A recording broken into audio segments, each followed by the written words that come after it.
ఆయన హోటల్లో పనికెళ్ళేవాడండి, వంటలు చేసేవాడు అతను. వంటకెళ్తే 1000, 1500 అలా తెచ్చుకునేవారండి ఆయన.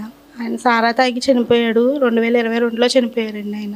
జగన్ గారి ప్రభుత్వంలోని రేట్లు పెరిగినాయండి. 50 రూపాయలు అండి ప్యాకెట్.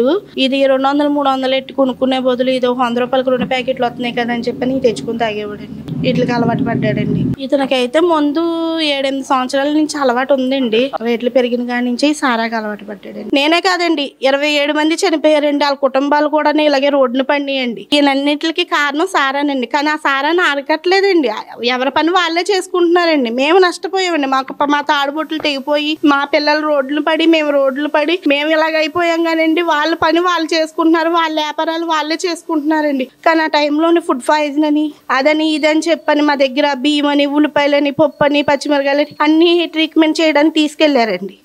ఫుడ్ పాయిజన్ అయితే మేము కూడా చచ్చిపోతాం కదండి. మా పిల్లలు తిన్నారు, మేము తిన్నాము, మేము కూడా చచ్చిపోవాలి కదా. ఓన్లీ మగవాళ్ళే చనిపోతారు అని చెప్పని నేను నిలదీసి అడిగానండి. మరి అర్ధరాత్రులు కూడా వచ్చి మా ఇంటికి వచ్చి బ్లాక్ మెయిల్ చేసి బెదిరించారండి మమ్మల్ని. ఏలూరు కలెక్టర్ ఆఫీస్కి వెళ్ళాలి, అదే సార్లు వస్తున్నారు, మీకు బీమాలు రావాలన్నా, పెన్షన్లు రావాలన్నా, ఏది రావాలన్నా జగనన్న ప్రభుత్వమే కాబట్టి వాళ్ళు చెప్పింది మీరు వినాలని చెప్పని మాకు చెప్పారండి. ఇప్పుడైనా ఈ చంద్రబాబు నాయుడు గారు ఆ సారాన్ని అరికట్టి నాలాంటి బాధ వేరే వాళ్ళకి రాకోకుండా బాబు గారే ఏదన్నా న్యాయం చేయాలని చెప్పి నేను కోరుకుంటున్నానండి.